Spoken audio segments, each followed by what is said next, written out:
प्यारे बच्चों, आज की क्लास में हम संबंध, नया टॉपिक है हमारा संबंध के बारे में आज हम पढ़ेंगे।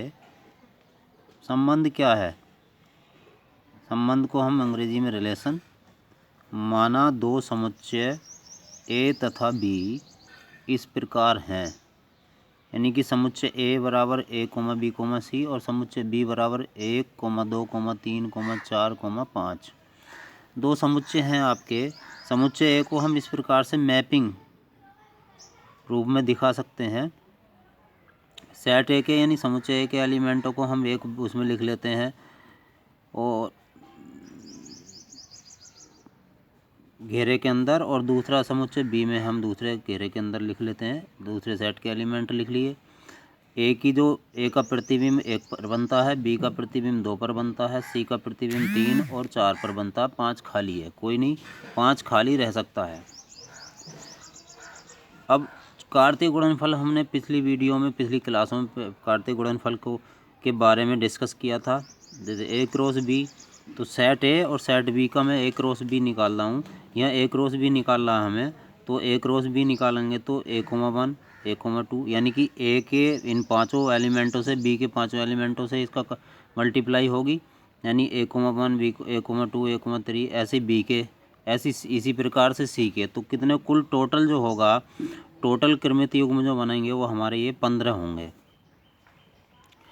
लेकिन संबंध क्या है? समुच्चय ए का जो है ये तो कार्तीय गुणनफल हो गया, तो ए का जो है वो 1 से, यहाँ ए का 1 से संबंध, यानी कि ए का 1 से संबंध के बारे में है बताना हमें कि ए का संबंध वो 1 से है, बी का संबंध 2 से है, सी का संबंध 3 से है और सी का संबंध 4 से है। तो जो कार्तीय गुणनफल है आपका, इसमें हमारे 15 का क्रमित युग्म है। इन 15 क्रमित युग्मों में से क्या होगा?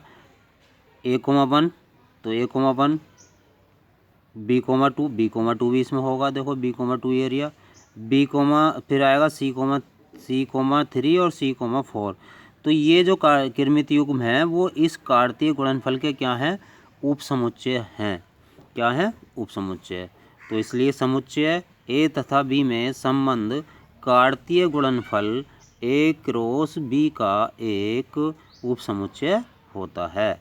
यह उप समुच्चय ए क्रॉस बी के क्रमित युग्मों के प्रथम तथा द्वितीय घटकों के बीच एक संबंध स्थापित करने से प्राप्त होता है। द्वितीय घटक प्रथम घटक का प्रतिबिंब कहलाता है, यानी द्वितीय घटक जो ये हमारे एलिमेंट हैं, ये बी के ये वाले जो घटक हैं, इसके प्रथम घटक के क्या कहलाते हैं? प्रतिबिंब कहलाते हैं। इसे R बराबर relation x, y such that x belongs to A और y बिलोंग्स टू B से प्रदर्शित करते हैं। तो ये हमारा हुआ संबंध। अब आता है संबंध के बाद संबंध का प्रांत। संबंध का प्रांत क्या है?